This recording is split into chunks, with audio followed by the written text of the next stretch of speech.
This is going to be an interesting and fun morning, and I'll get us started by introducing Neil and Matthew Robinson to you. Neil Robinson is a graduate of Syracuse University and received his Juris Doctorate from Cleveland Marshall College of Law in 1976. He is a lifelong resident of Chautauqua County and has been practicing in the Jamestown area since 1977. His practice concentrations include representation of small business and the formation of small business entities, together with real estate law through the representation of buyers, sellers, and lenders. Mr. Robinson is a licensed New York State title insurance agent and has been appointed as examining counsel for First American Title Insurance Company and Fidelity National Title Insurance Company. Additionally, he serves in the capacity of town attorney for both the town of Ellery and the town of Harmony, and we read about him in the paper in that way. He is active in the community, serving on the board of directors for Code and the South and Center Chautauqua Lake Sewer Districts. He's a member of the Jamestown Bar Association, where he serves on the Real Estate Committee, and is also a member of the New York State Bar Association. So welcome, Neil. Matthew Robinson is Principal Land Surveyor at EcoStrategies Engineering and Surveying, and he has been working in surveying, engineering, and mapping for the last 15 years. He is licensed as a land surveyor in New York, Pennsylvania, and West Virginia. At EcoStrategies, his practice is focused on forest land and commercial timberland boundary retracement. I don't exactly know what that is, but it sounds really fancy. He regularly practices in over 15 counties throughout western and central New York, and as well as northwest and central Pennsylvania. Mr. Robinson's clients represent ownerships amounting to several 100,000 acres of forest land throughout the area. He has earned an associate's degree in both land surveying and geographic information systems and a bachelor's degree in English literature. So welcome, Matthew and Neil. Good morning. It's a pleasure to be here. When Greg said he had a preview of the program and was quite excited about it, he was referring to the dinner he had last night with the participants. Well, I was not at the dinner, so I don't know how exciting mine will be. The Holland Land Company is a term, a company that every real estate lawyer in this area is familiar with. In fact, every deed in Chautauqua County starts with the following language. All that tract or parcel of land situate in the town of blank, county of Chautauqua, state of New York, and being part of lot 37, town 3, range 12 of the Holland Land Company's survey. So town, lot, and range. What does that mean? Well, Matt's going to tell you. But I've always done a lot of real estate law, and for years I would see that when I was looking at abstracts of title for clients, and always kind of wondered what it meant. So after about 20 years or so of doing it, I decided maybe I should know. And I came across a book called Joseph Ellicott and the Holland Land Company by William Charsnoff, who was a professor at Fredonia, outlining the history of it. So the Holland Land Company is a part, or had something to do with every parcel of land in this county. Who were they, and why did they exist? The Holland Land Company was a stock company formed by 6 Dutch banking houses. And we're going back to the 18th century, the late 18th century. The Dutch, some of these Dutch banking houses got involved in the American Revolution, lending money, financing it. They did okay with it, and they were looking for new places to invest. And their idea, of course, is to invest and make money. And so there was all this land in the United States, and they decided it'd be a good idea to get involved in land speculation. So they hired an agent, Theopole Cazenove, and in 1788, he settled in Philadelphia, and his job was to buy land for the Holland Land Company. So he hunted around, and his first purchase was a large purchase in northwestern Pennsylvania. And he hadn't bothered to send anybody out to check out the land, and he got taken. As we are aware, the land in northwestern Pennsylvania is not particularly suited for agriculture, which was why people wanted land at the time. So that didn't turn out too well, but he heard about some land in New York State for sale. We're talking about central and primarily western New York, which has kind of an interesting history. If we recall back to our grade school days, 1620, the Plymouth Company, the Pilgrims, came to Massachusetts, settled at Plymouth Rock. Well, when they left England, they had a charter from King James. He said, here's your land. You people take off. If we all remember, the Pilgrims were somewhat troublemakers because they were nonconformists. The English government wanted to get rid of them, so they gave them some land. And that land was defined by the latitudes. And so when they settled on the Atlantic shores, their charter entitled them between these latitudes from the Atlantic Ocean all the way west. And no one knew what was out there, but the Plymouth Company owned it. The Plymouth Company's charter was subsequently assigned to the Massachusetts Bay Company, which you know came to the Boston area about 1630, and it was revised somewhat by William and Mary in the late 17th century. But as Massachusetts developed, it claimed that land all the way west, which included western New York. Now, King Charles gave to his brother, the Duke of York, in 1664, when England obtained New Amsterdam from the Dutch, gave him a charter from the Atlantic Ocean, included the New York City area, all the way west. Well, that charter conflicted with the charter of the given to the Pilgrims of the Plymouth Company. So they both laid claim to land, which is now in western New York, although it wasn't a big deal back then because no one had ever come out here, so no one really cared. Well, after the American Revolution and the establishment of the United States, both the Commonwealth of Massachusetts and the state of New York claimed central and western New York. So what to do about it? They were arguing about it, and the federal government organized a conference in Hartford, Connecticut. In 1786, they came up with the Hartford Compromise, which basically said New York could have the land politically, which now includes western New York, but Massachusetts would gain the profits from selling it. So they worked that out, so Massachusetts went to sell the land. Now, this sort of ignored the fact the Seneca Nation lived here and believed the land was theirs, all right? So how they handled that, Massachusetts had what they called the preemptive rights to the land, which meant they had the right to sell it and if they could settle the Seneca Nation's claims. So Massachusetts sold it to a couple land speculators, Phelps and Gorham, for $3 million, paying $1 million a year. This included central and western New York. Phelps and Gorham made the first payment, but couldn't make the second because they couldn't sell the land, particularly west of the Genesee. So they had to dump it. So they sold it to Robert Morris. And Robert Morris bought their interests in the lands east and west of the Genesee. Morris was a financier. He made his fortune before the American Revolution, but helped finance the American Revolution. And, you know, it's a typical, I guess, investor's mentality. You're successful in one thing, you think you're going to be successful in everything. Once again, Morris was having trouble selling the land west of the Genesee. So he heard about Theopold Cazenove and the Holland Land Company and talked to them. And the Holland Land Company was greatly interested in buying land for speculation.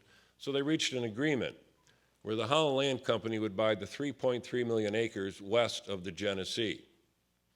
In 1792 and 1793, this was accomplished by 5 deeds.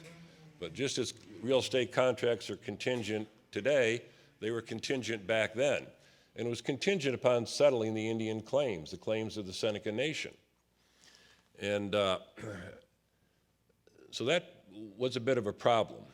In 1797, representatives of Robert Morris, the Holland Land Company, the United States, and the Seneca Nation met in Big Tree, which is near what we now know as Geneseo. And, you know, the leading Senecas were there: Corn Planter, Red Jacket, Farmer's Brother. About 1,000 Senecas showed up for this meeting. And they attempted to negotiate to purchase the rights of the Seneca. And the Senecas were obviously reluctant. They thought that if they could keep the land west of the Genesee River for theirs, they would be okay. But they realized the onward push from the white man, so they realized they had to come to some sort of an agreement. As I said, the agreements, negotiations weren't going well, so the representatives of Morris and did what they thought they had to do. They got everyone drunk, bribed them, that sort of stuff, and finally came up with an agreement where they would purchase the Seneca Nation's rights to land west of the Genesee for $100,000. And the $100,000 would be paid to the United States government in trust for the Seneca Nation. I wonder if any of it's still there. But, and, you know, plus the usual bribes of cattle and payouts and things. So at this point, the Holland Land Company was in a position where it could acquire complete title to the lands west of the Genesee, and that's what they bought, 3.3 million acres. Before you sell land, you need to survey it so people know what they're buying.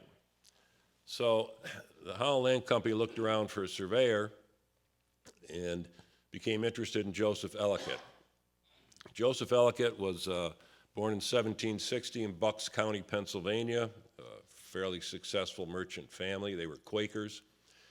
He became interested in surveying because his brother Andrew was a surveyor. His brother Andrew laid out the Mason-Dixon line.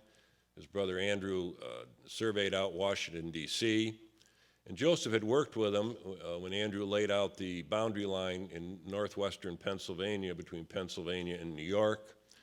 And so he became familiar with this area. So in 1798, Joseph Ellicott was hired by the Holland Land Company to survey this 3.3 million acres. Quite a task. He spent almost a year getting ready for the survey, hired 150 men, and they began. And as Matt will explain to you, they began in what we now know as the town of Bolivar on the Pennsylvania line. And they drew that line going straight to Lake Ontario, and that became the eastern boundary of the Holland Land Company purchase. If you can imagine these guys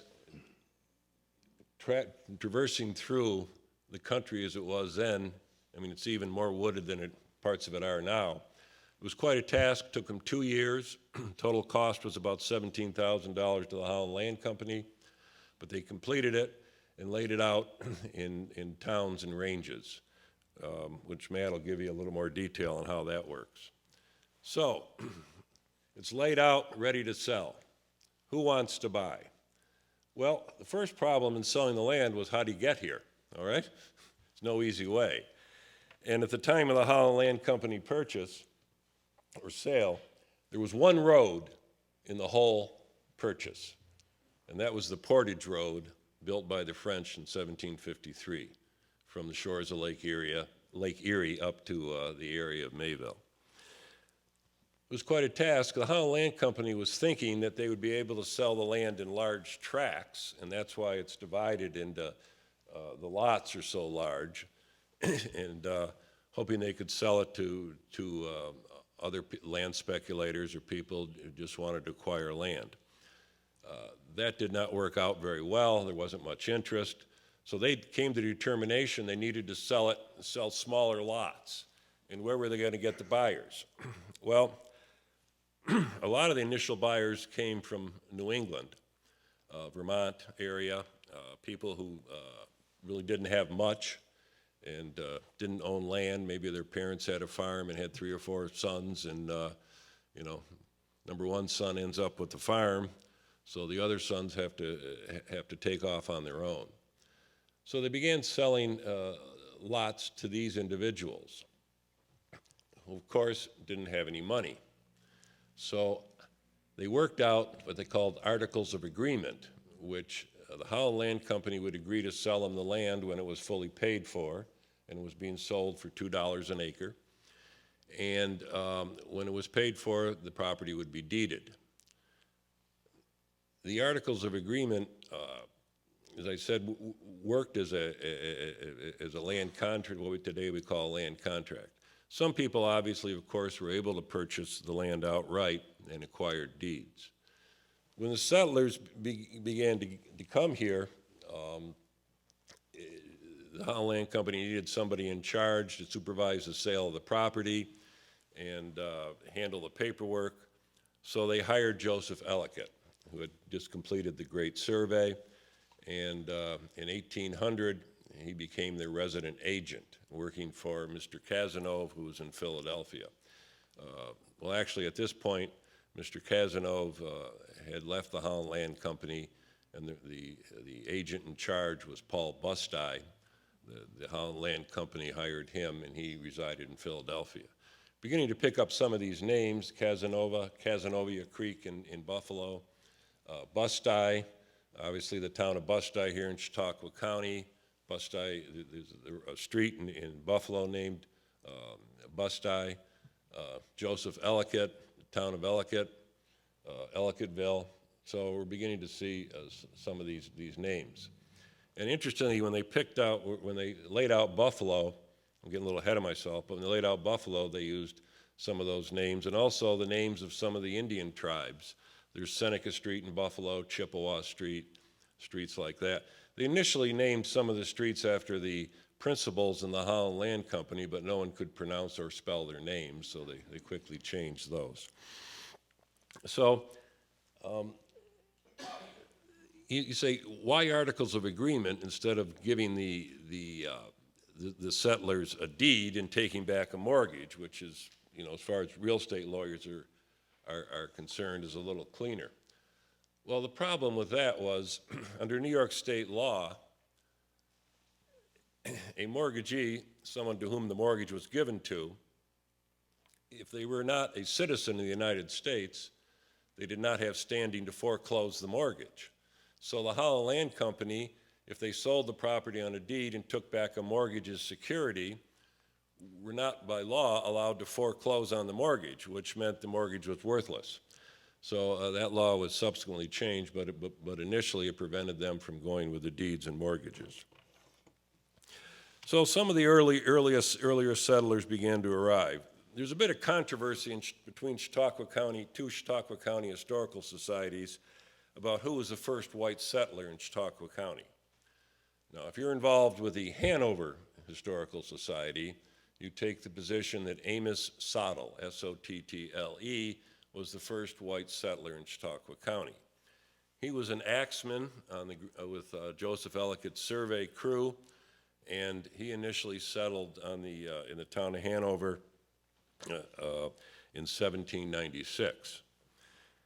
But if you're from Westfield, you say, no, Amos Sottle was kind of an itinerant fella, and he wasn't the first permanent white settler. It was Dr. James McMahon who came to Westfield in 1801. And of course, we're familiar with the McMahon Mansion, which is the home of the Chautauqua County Historical Society. Fredonia, or as known at the time as Canada Way, was also at first settlers about that time.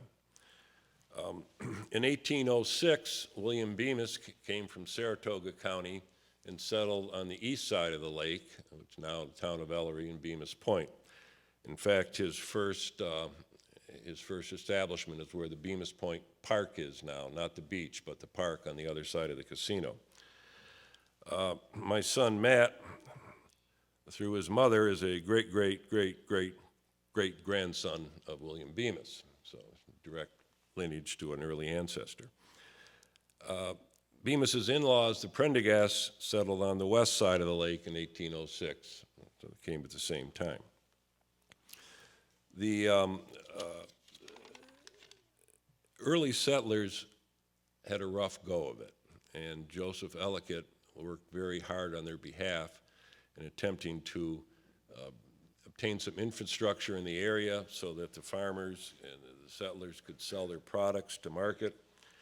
and therefore, it necessary he became involved in politics and supported parties, hired the Holland Land Company, hired lobbyists to work in Albany on their behalf.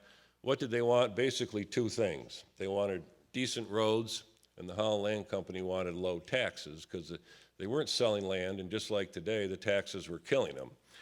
And just like today, Albany paid very little heed to Western New York, but things haven't changed much. So Ellicott kept working on it, and gradually, the towns began to be settled, and more settlers came. And it was interesting in Vermont, where a lot of the people came from in New England. The Holland Land Company set up a sales office up in Vermont to try to attract people to this area, kind of like some of these southern development companies do now with their sales offices all over, trying to sell us people in the Northeast condos and vacation places. So Joseph Ellicott basically ran the Holland Land Company in Western New York, and he was paid quite well for it. His initial starting salary was about $11,000 a year, which I'm not sure what that equates to in today's dollars, but I think it's a lot of money. And he became wealthy. He was also given a lot of land, so he always, tried to choose the best lots. For instance, in the city of what became Buffalo, he owned a lot of the prime lots. When the Holland Purchase first occurred and the survey was first done, all of Western New York was in Ontario County, which became unwieldy as far as government administration. So Joseph Ellicott was able to convince the New York State Legislature to break off everything west of the Genesee River into one county, Genesee County. And the capital of that was Batavia at the time. So Batavia is where Joseph Ellicott established the Holland Land Company office. That's where he built his home. And today in Batavia, there's a museum, the Holland Land Company Museum is there, which I've never been to, but I'm sure is interesting. In 1805 or 1806, Ellicott saw that it was necessary to break up Genesee County into more counties, so you had, remember, transportation was terrible in those days, so you needed to move government closer to the people so the people could participate in it. And what did government consist of at that time? The most important features? A courthouse from which the county could be administered, and a jail. Those were the two things you needed.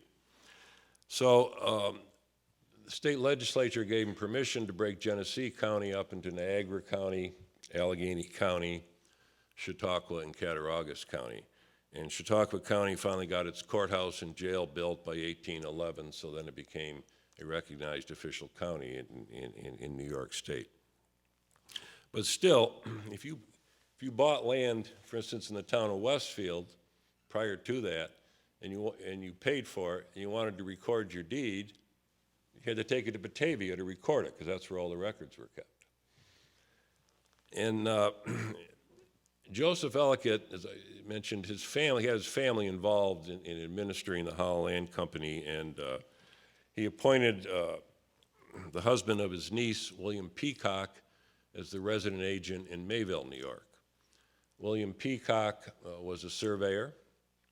He helped lay out the city of Buffalo, obviously laid out the village of Mayville. That's why the streets are so wide. The streets in Mayville are 66 feet wide. I mean, they laid things out like they were going to really prosper and grow. Laid out Ellicottville.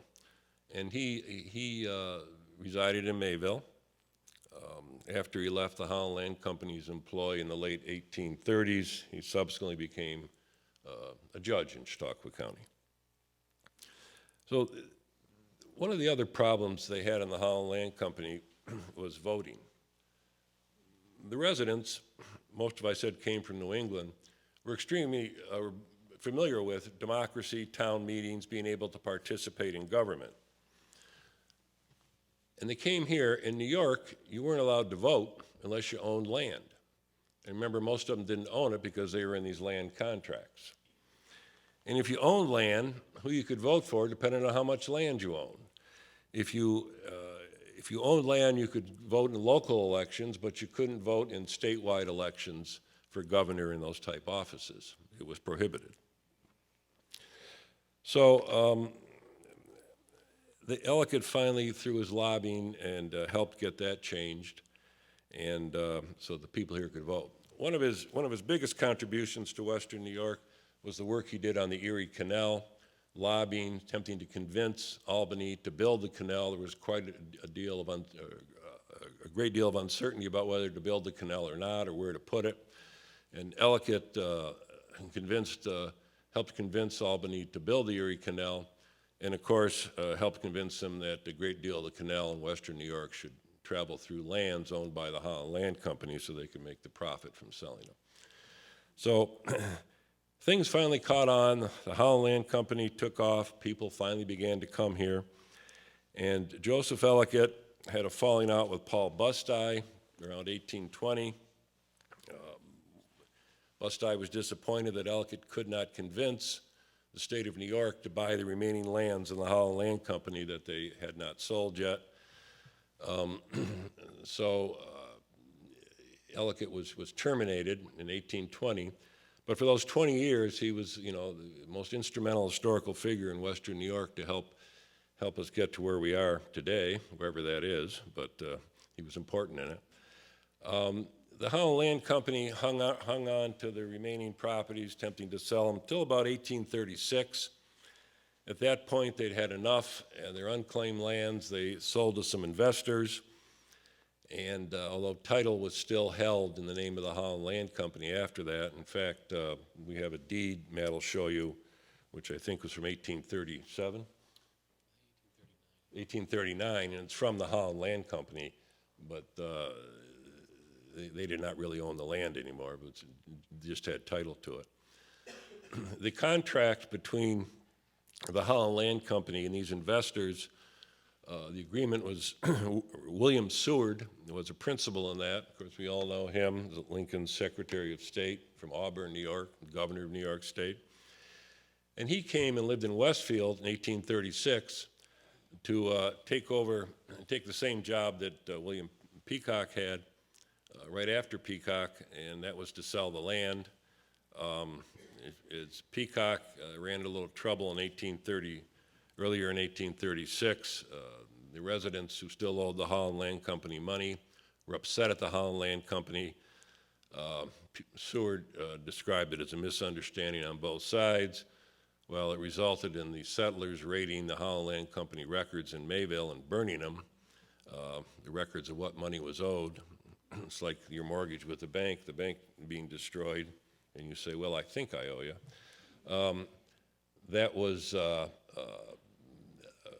There were duplicate records kept in Batavia, so the settlers were not saved by that destruction. But Seward came here, was here for a couple years, lived in the McClurg Mansion.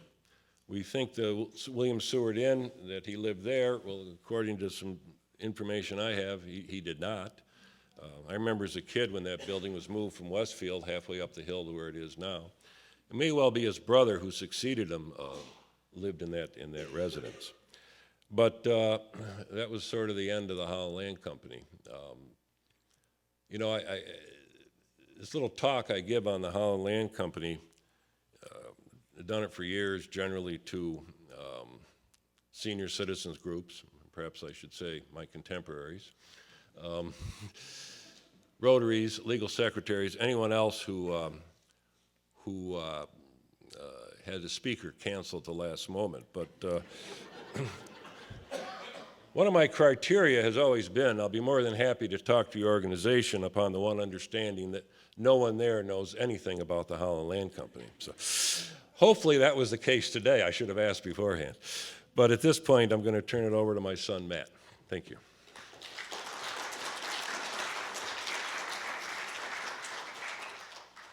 All right, thank you. I think I'm mostly here because my dad has a peculiar way of exacting retribution for all the grief I gave him in my early 20s. But aside from that, I do have sort of a visual supplement to his presentation. Put together some slides with a few maps and some other field evidence we found, and kind of tie it all maybe more to contemporary application or use, is how we as surveyors work within the lands of the Holland Land Company today. But starting out, this is a copy of Ellicott's map. It's fairly widely circulated, but you can see on there, fortunately the image isn't great, but I do have a laser pointer. It's broken into 4 towns. There's the town of Chautauqua, the town of Erie, town of Willink, who William and John Willink were some of the main proprietors of the Holland Land Company, and then the town of Batavia furthest east. The entire purchase is kind of outlined there from Morris, and then the remaining lands of Morris over here formed by this area. The next slide is a map of the Morris Reserve on the left there. And this area is actually included inside the most eastern portion of the Morris purchase by the Holland Land Company. This remainder area here is another part of the Morris Reserve, part of Morris's purchase from Phelps and Gorham. This south part, this will kind of be more relevant a little bit further on, is scales to be just 12 miles wide. And then here's the same map, but I just added a little bit of a breakdown as far as how the towns and ranges work. The Ellicott survey was divided into a grid pattern of towns and ranges. The towns, in the grid would be considered the rows. So the towns run east to west and are numbered 1 to 16 from south to north. The ranges, same thing, except they're the columns. Ranges run north to south, and they are numbered 1 to 15 east to west. So the southeast corner of Lot 1, Town 1, Range 1, the southeast corner of the Holland Land Company purchase is right there. Also, not highlighted, but there you can see there's these bolder lines on the map. These are Ellicott's transit meridians. These are lines that he would have ran himself, very likely, and taken great care to do so. These would form sort of the skeleton of the lot layout.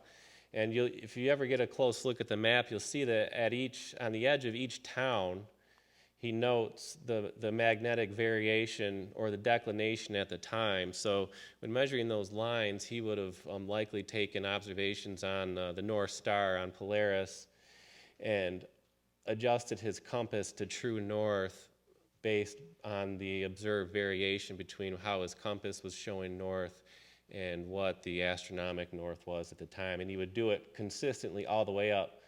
Otherwise, if you just followed magnetic north, as we know, like meridians converge as you head north towards the poles, the north end of the survey would have been a lot more narrower.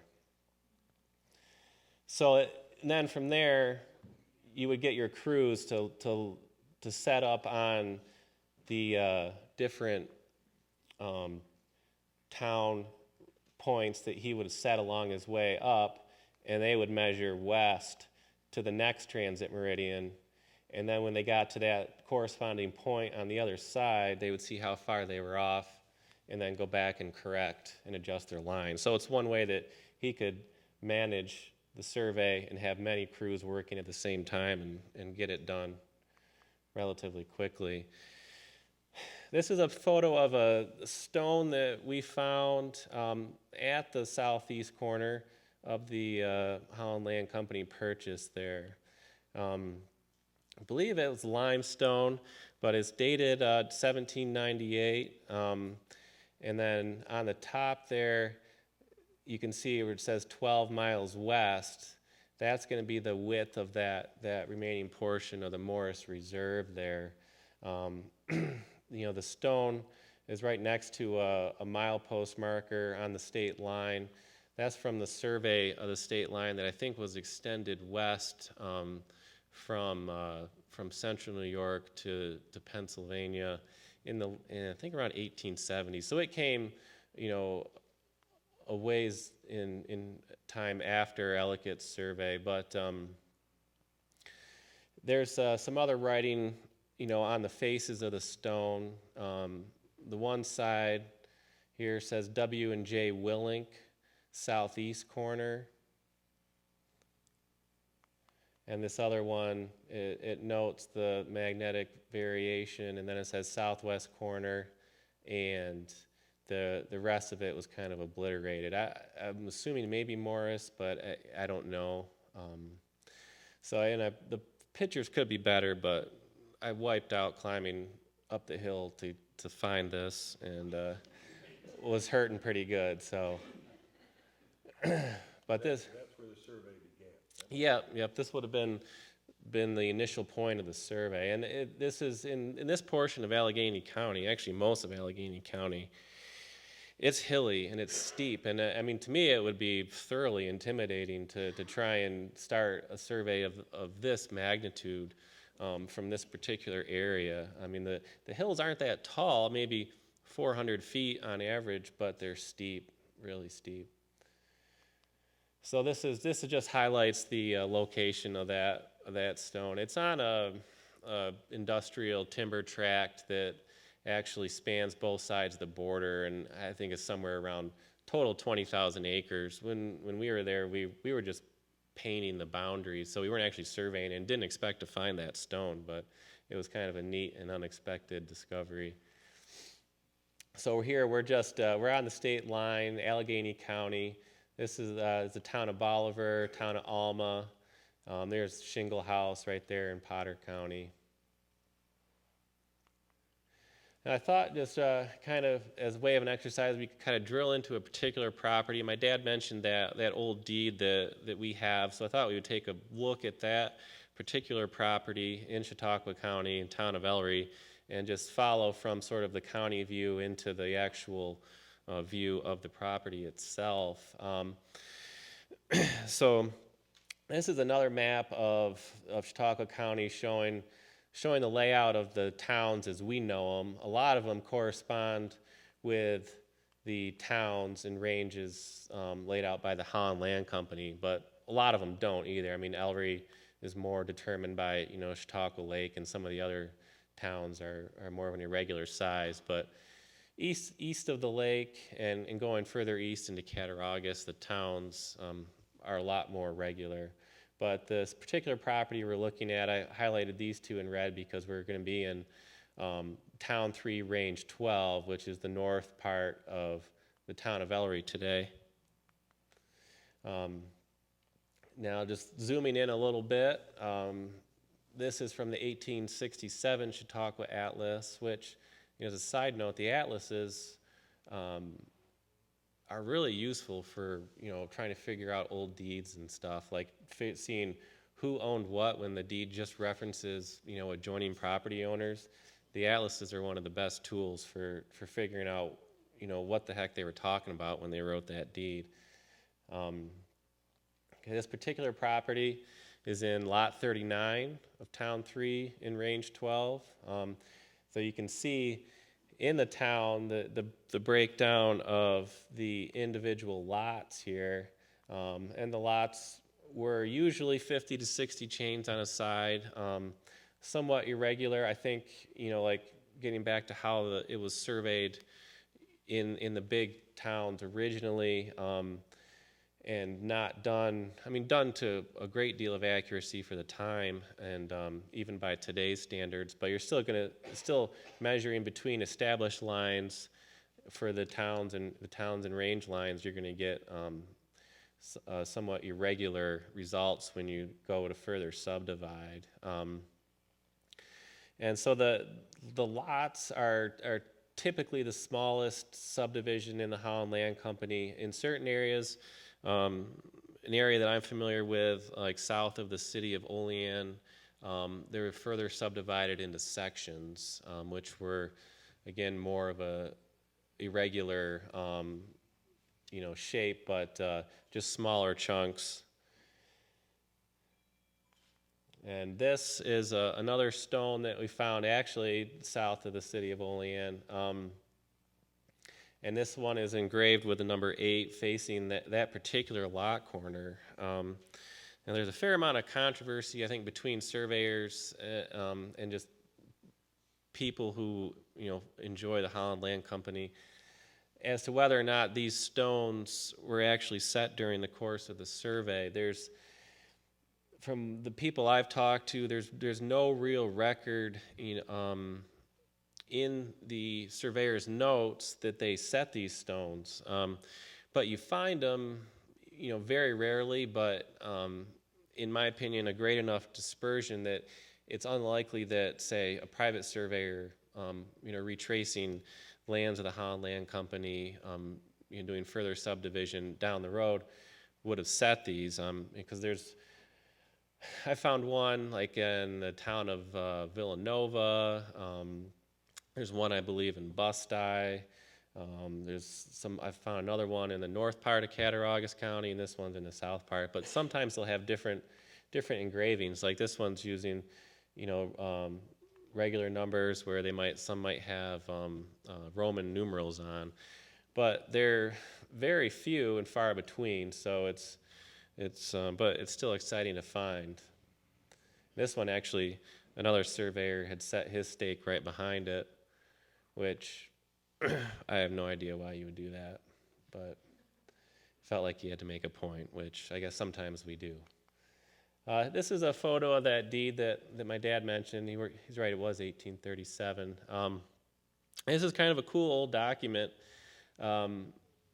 There's a neat deed sketch here. Here's the legal description, and then this is sort of a boilerplate, signature block for the agents of the Holland Land Company. But there's Willink's signature there.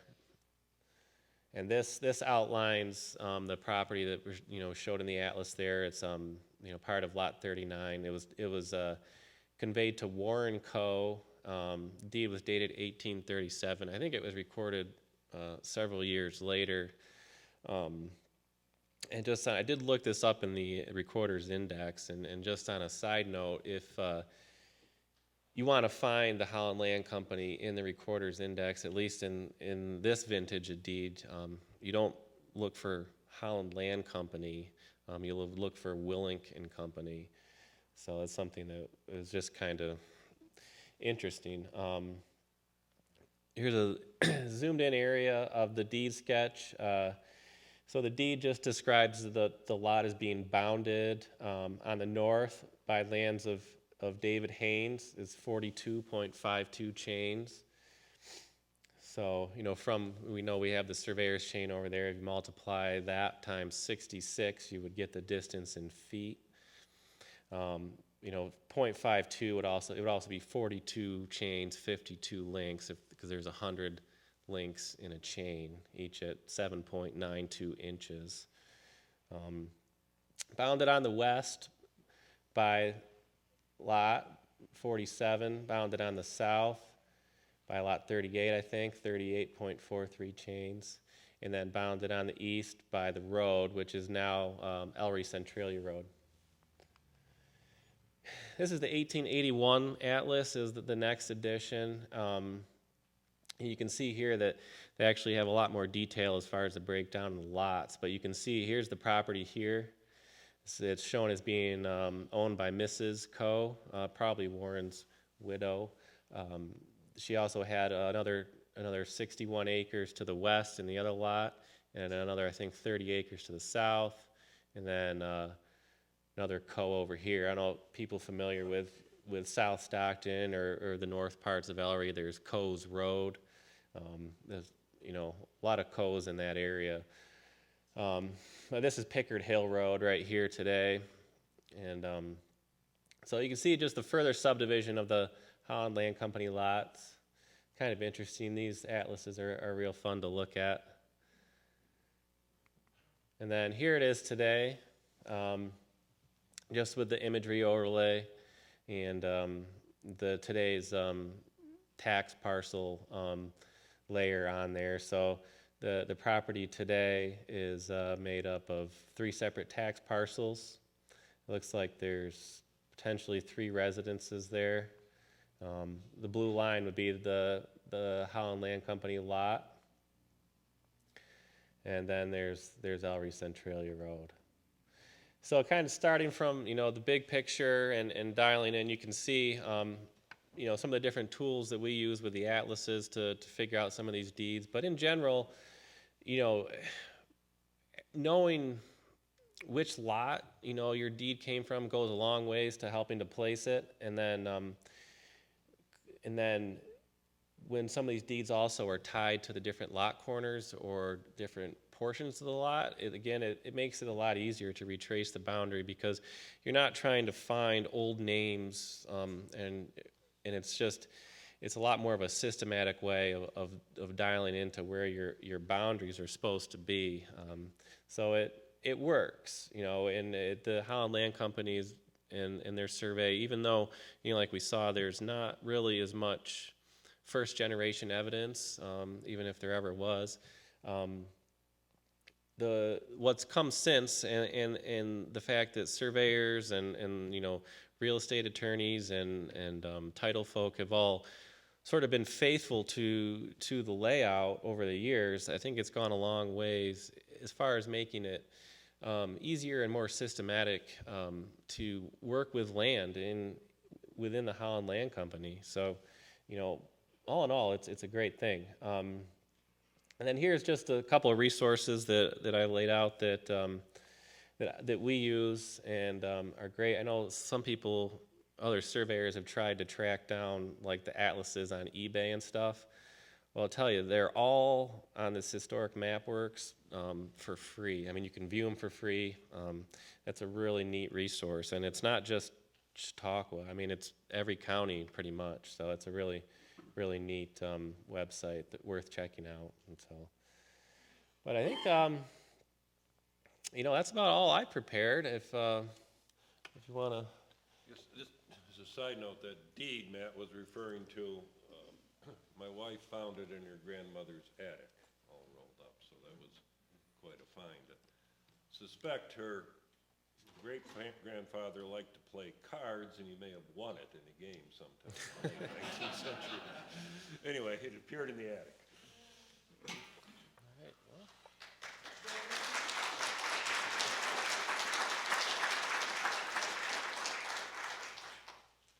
Thanks to Matt and Neil. And by the way, this information which you've just seen is in the booklet, which will be sent to you via email. A reminder, please, when you go down, attach your email to your sign-in verification. That way you'll get it.